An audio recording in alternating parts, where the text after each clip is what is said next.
JJ Florence storms Brazil. The foiling revolution is everywhere. New York City, Class 40s landing and a Mocha 60 takeoff. And now in the newsroom, here is Mia Chiran. NC Sports, plunge into the action.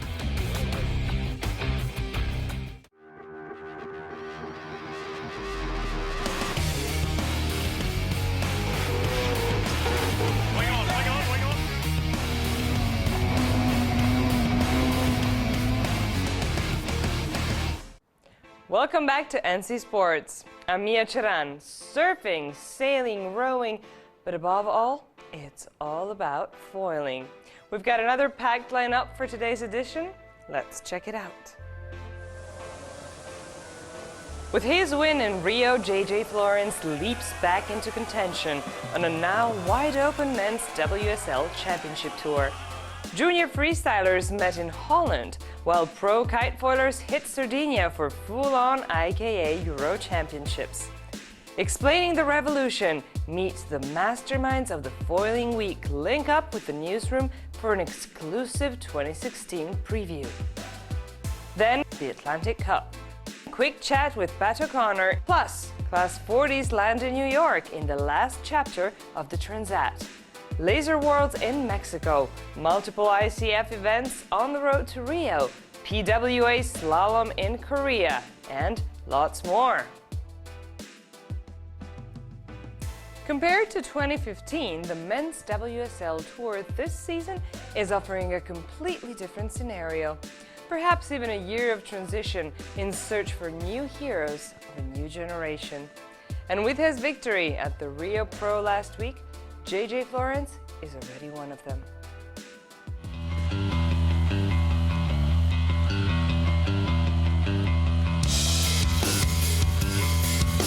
With 4 championship events now already on the scoreboard, the men's WSL 2016 season is as open as ever. Last week's Florence vs Jack Freestone final at the Rio Pro marked a comeback for both riders. Jack the Aussie, now fully recovered from his injury, put up a real fight. But JJ the Hawaiian was on fire, posting 2 straight solid 9s. For Florence, it's a significant leap up to 3rd place in the world after falling out of the top 10 in the last 2 Australian events. Could this be John's year? I don't know if it's something I will achieve this year. Obviously, I want to try, and that's my main goal in my life, but I'm just going to take it heat by heat, event by event, and hopefully come out on top, but we'll see.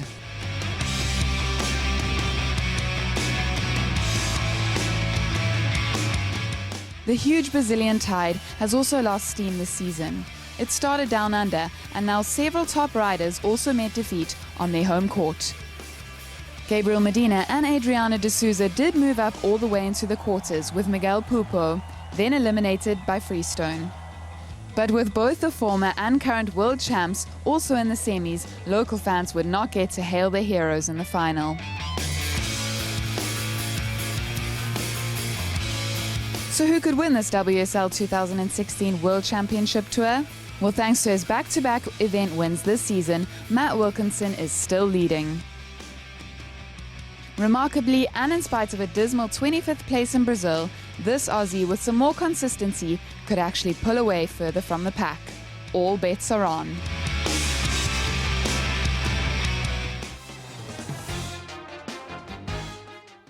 Remember Kelly's perfect wave we followed a few months back? Well, among this week's breaking news from the surfing world, Santa Monica-based WSL Holdings announced last Tuesday that it intends to acquire a majority stake in the Kelly Slater Wave Company. A partnership that, according to the press release, thanks to this revolutionary technology, will improve training, access, and engagement. The deal also envisions the build-up of a global network, high-performance training centers using the now famous Kelly's Perfect Wave technology. Foiling on boards, foiling on sailboats, foiling here, foiling there, everyone simply cannot wait to foil. Well, for some exclusive insight on this phenomenon, we've got a couple of very special guests linking up with the newsroom today, the very inventors, the masterminds of the Foiling Week, Domenico Boffi and Luca Rizzotti. Hello and welcome to both of you on NC Sports. Thank you. Thank you. Well, now, everyone wants to foil, as we've just said. What is the reason for this phenomenon, for this success? The reason is the experience, the fact that from simply sailing on the water, you are flying above the water. And this just gets everything into a new dimension and a new way of enjoying sailing, and it's better and faster and more fun. Now, it's the third edition. You've had like immediate resonance with the event, but what was the winning formula in your opinion? I think the success of the Foiling Week is due to the fact that it's about inclusivity. We are not an event based on the exclusivity like many out there, but we are about the promotion of foiling in all its forms to all the people that is willing to try the experience of flight. It's not just about the racing, so. No, it's not just about the racing. We have a forum where people can exchange ideas, and it's not just the experts like the engineers or the designers. We have sailors and builders and everyone that can come and talk about their experience with foiling and share the ideas with the others. Plus, we have the possibility to try the boats for the general public. And from this year, we will have also a dedicated program to children and women to even further widen the possibility of trying the boats. So the more the merrier. Now we'll continue our chat with the masterminds of the Foiling Week very shortly. But first we've got more boards both on and above the water. Junior freestylers battle it out in Holland's North Sea, while pro kitefoilers take off in Italy's Sardinia, as European Championship titles were up for grabs at both venues.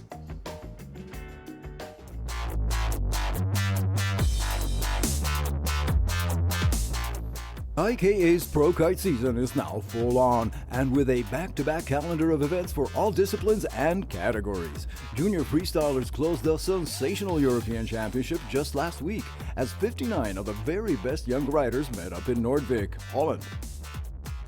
Gusty North Sea conditions and big waves were a challenge for all, and Spain's Nina Fonte took out local favorites Pipa van Jersel for the win among the under-18 girls, while Luca Pitot defeated French compatriot Romain Giuliano for the boys' Euro crown. France placed several riders in the finals, including Oscar Perrineau, a winner in under-14, and Nino Liboni defeated for the under-16 European title by the UK's Tom Bridge.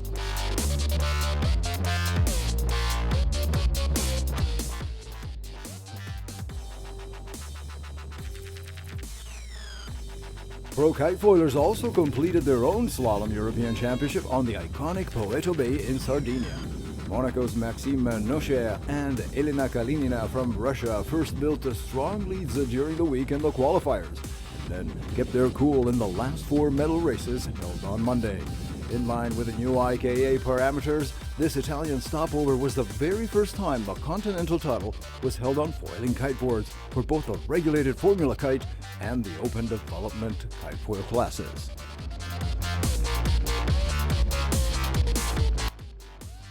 Now, Lake Garda in early July, and then Newport, Rhode Island in September. The Foiling Week is expanding, guys. It's pretty clear. Now, tell us briefly why you picked those two locations. Well, we did pick Garda for the first year because we knew of the fantastic conditions that you can experience in Garda. We want to come back to Garda every year. Then we want to go also to other places, and Newport is the sailing tradition for US. There is a strong foiling fleet in Newport, and we are happy to be there for the first time this year. Now, there's also been some level of stardom involved. I'm talking about America's Cup defender Shannon Falcone from Oracle, USA. And then also Vendée Globe winner François Gabard was there last year. Now the question is, who's coming this year? many stars coming this year as well, but unfortunately I cannot disclose their details. Not even a little preview for NC Sports? Well, together with the GC32 Tour, we're gonna have two America's Cup team joining the racing, and one is gonna be Team New Zealand aboard on Team Tilt, and the other is Team France. Thank you for this, and thank you for being with us, Luca and Domenico. We'll catch up with you definitely in early July on Lake Garda. Come back soon. Thank you, Mia. Look forward to see you soon. See you at Foiling Week.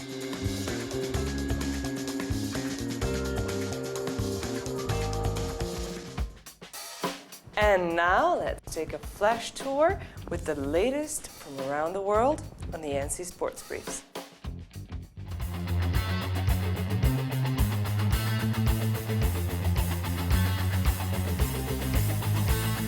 British sailing clearly left its mark in Mexico for the 2016 Laser World Championships by winning both men and women's categories. Setting the pace in Riviera Nayarit before the upcoming Rio Games, Nick Thompson took home his second world title with a comfortable 12-point lead ahead of France's Jean-Baptiste Bernas, and another 27 on Rutger van Schardenberg from Holland. Watch out for super talents Scheidt, Boule, Wern, and Stepanovic all in the top 10, and who will likely seek a comeback in Brazil.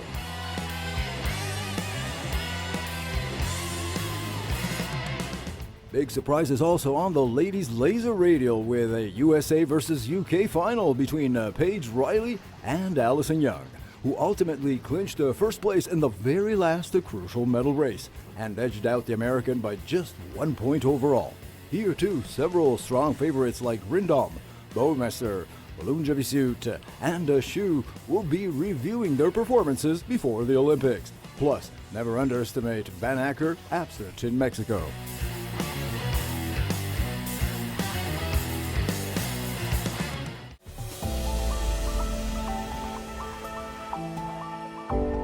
The world's top canoeists battled it out over the weekend in two hotly contested Olympic qualifying events ahead of the Rio Games in August. In the first of three ICF Canoe Sprint World Cups in Duisburg, Germany, Italian Manfredi Rizza sealed a spot in Rio, as did New Zealander Lisa Carrington in the K1 men's and women's 200-meter respectively. Ukraine's Dmytro Yanchuk and Taras Mischuk also made the cut with a victory in the C2 men's 1,000-meter, along with Moldavia's Sergei Tarnovsky in the C1 men's 500-meter, while Russians Irina Andreeva and Olesia Ramasenko grabbed the gold and a ticket to Rio in the C2 women's 500-meter. Duisburg was also a key stop for paracanoeists like Great Britain's Ian Marsden, who won the KL1 men's 200-meter and qualified along with multiple world champion Brazilian Fernando Fernandes. In the women's camp, China added 2 qualifications to their roster, with Moa Sanzi winning the KL1 200-meter and Wang Daquin taking the KL2 200-meter. Meanwhile, at the 2016 ECA European Canoe Slalom Championships in Liptovsky, Slovakia, Melanie Pfeiffer from Germany won her first gold in the women's kayak final, while Slovakian duo Thomas Kusera and Jan Batic also secured an Olympic spot with a win in the men's C2 final.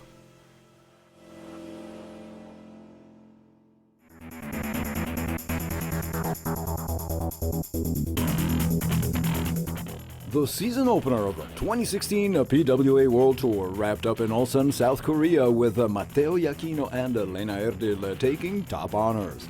Uncooperative winds and an abundance of seaweed made competition tricky for the world's best slalom windsurfers, with only one elimination round playing out on the final day.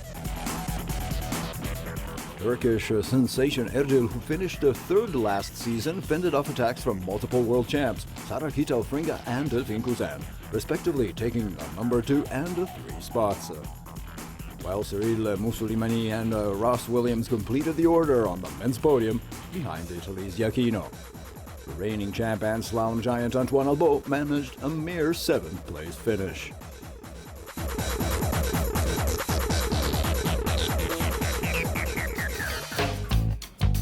When we come back, Atlantic Cup preview with 2014 winner Pat O'Connor. And Class 40 reached New York in the Transat. More NC Sports after the break.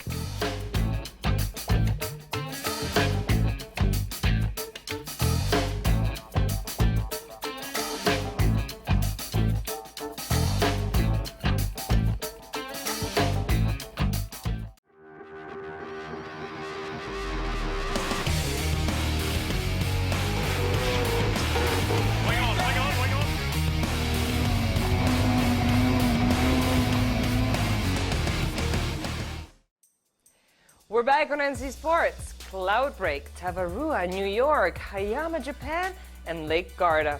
Let's take a quick spin on NC Sports 360.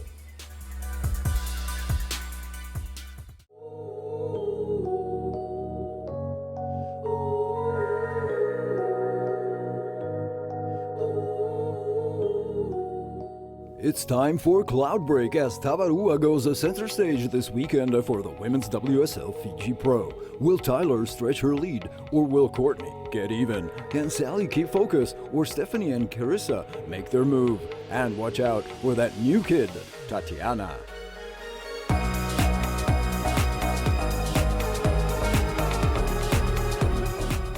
The Big Apple remains the place to be for top sailing action with Sunday's start of the New York Vendée. 14 of the world's very best solo skippers are sharpening up their IMOCA 60s in this west-to-east Transat.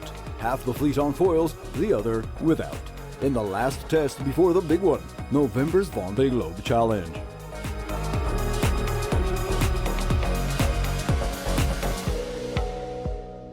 Speaking of foils, they started it all. The Flying Moths are now in Hayama, Japan for their 2016 World Championship. Next to an armada of local sailors on the pitch are Robert Greenhog, current Euro champ, and Sam Goodison, both from the UK, as well as a strong Australian fleet.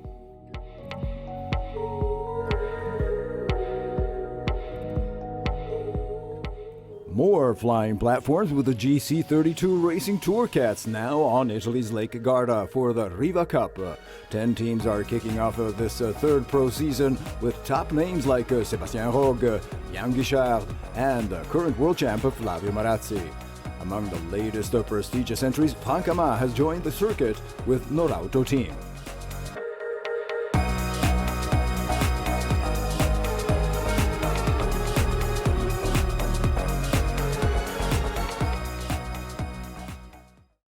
Since 2001, the Atlantic Cup has brought the art of short-crewed racing offshore back to America and has since become an East Coast classic. Today we have the pleasure and the honor of having Patrick O'Connor, winner of the last 2014 edition on Griffon Solo 2, linking up with us here on NC Sports. Hello Patrick, and welcome to the program. So, a bigger and better edition set to start from Charleston this Saturday. What makes this next edition so special? Hi, Neil. Thank you for having me. It is the next kind of generation of the Atlantic Cup and Class 40s and all that. And I think it's going to be a pretty interesting race to watch just because there are a lot of teams that haven't done the race in the past, and a couple of French and Spanish boats that are very good with a good track record in the Class 40, and it's pretty fortunate this year that there was a transatlantic that ended on our side, and then teams getting ready to go do another transatlantic after the Atlantic Cup. So there's a lot of talent, and in the U.S. boats, there's a lot of teams that have been there since day one of the Atlantic Cup, and it'll be kind of nice to have the full international scene. I'm sure it is. Now, the Atlantic Cup features two double-handed legs. First from Charleston to New York, and then on to Newport. What are the challenges of a two-person crew offshore? Because some people claim it's even harder than racing solo. Would you agree? It's really important where you have to get the right relationship with the two people on the boat, and the 40 feet gets pretty small pretty quickly. So it's really important to have a good teammate and get along on and off the water, and usually kind of want to have offsetting personalities where one person is stronger in one aspect and one is stronger in another. And it's definitely a challenge. Now, Pat, this year some strong French and Spanish teams have joined, raising the bar quite a bit. What should we expect from this 2016 Atlantic Cup edition? Interesting, and the competition for sure is probably the best that it's been in any edition of the Atlantic Cup. Really good sailors involved, and it'll be really cool to see who ends up. And we'll be watching. Well, thank you for chatting, Patrick. Fair winds, obviously. That's great. Thank you for having me.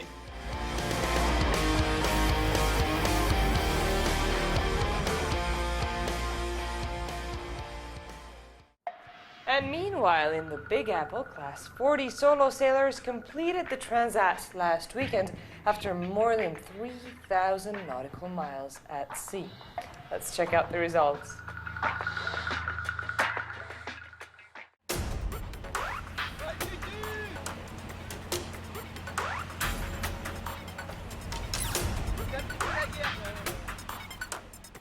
After 17 days, 12 hours and 42 minutes, Frenchman Thibaut Vauchel-Camus on Solitaire crossed the New York finish line in first place last Friday evening to win the Transat Bakerley 2016 in the Class 40s. It's a new step, it's a new challenge, and every day it is a new problem on the boat. You need to find motivation for take the good solution and fix the problem. You have sometimes good pleasure because the boat go very well, and sometimes you are happy because just you arrive to find a solution front a problem, because you have a problem every day, sometimes more time per day. But when you arrive, you finish, you cross the line, you visit the Liberty statue, you visit Manhattan by night with your boat, you say it's good.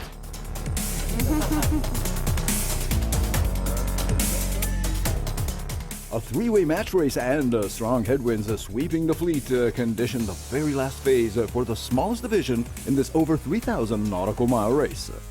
On a southern course option, Louis Duc on board Carac broke all forecasts, putting on a superb comeback for a close second, just 12 minutes behind the leader. It's a very good place, but it's not enough. So I will come back on the Transat, maybe to win, I hope, the next time.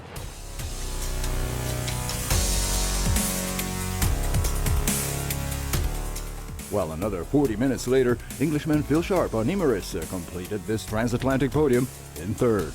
We went through the worst conditions I've ever been in offshore, and I think the Class 40 fleet got hit the baddest, the worst, yeah, it was very tough. I feel in some ways that I've been to hell and back, but I think it's definitely for the best. I feel a better person for it, and it was an amazing race, a crazy race, but amazing, and it's made it that much more special to arrive here in New York.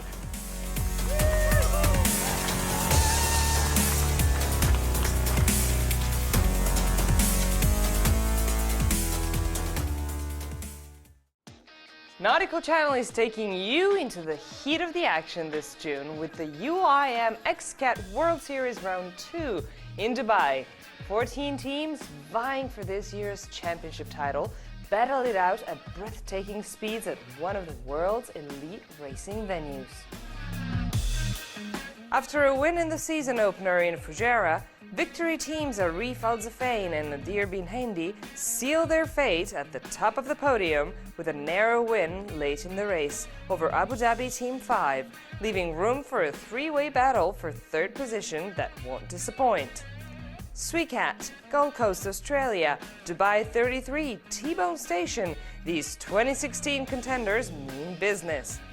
All except one are racing this year with the new Mercury XCAT Ross 400 engines that easily clock over 100 miles per hour, making the XCAT World Series.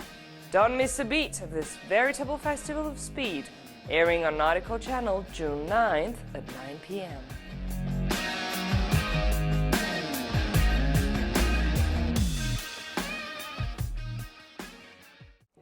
Mark the dates. Plan a long weekend from Tavarua in Fiji, if you're lucky, all the way back to Weymouth, UK, and Setúbal in Portugal. Top events coming up on the NC Sports calendar.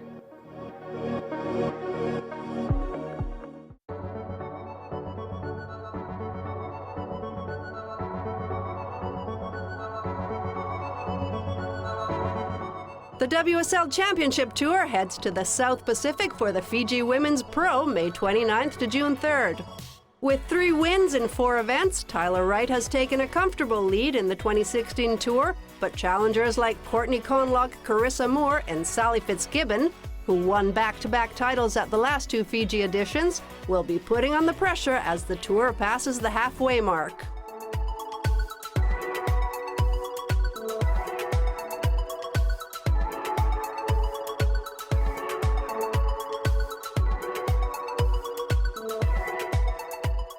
Leg 3 of the 2016 Sailing World Cup kicks off in Weymouth and Portland, UK from June 6th to 12th.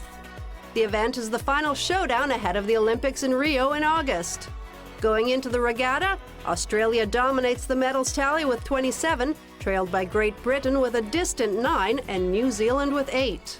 Racing will take place on the waters of the 2012 London Olympics, and NC Sports will be there, bringing you live coverage of all the medal races.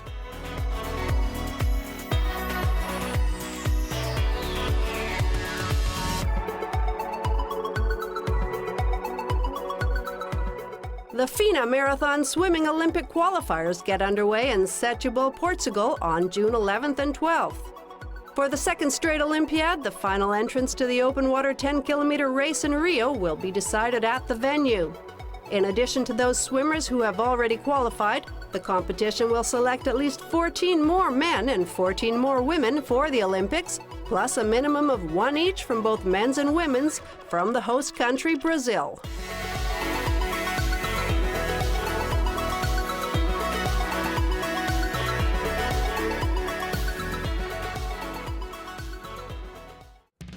It just won't stop. But no worries, we'll be following up on all major events this week. Meanwhile, I'll leave you with some great shots of the Finn Gold Cup, recently held in Italy's Gaeta. A decisive last day for Britain's Giles Scott, taking the win at this annual classic. I'm Mia Charan, and remember, plunge into the action with NC Sports.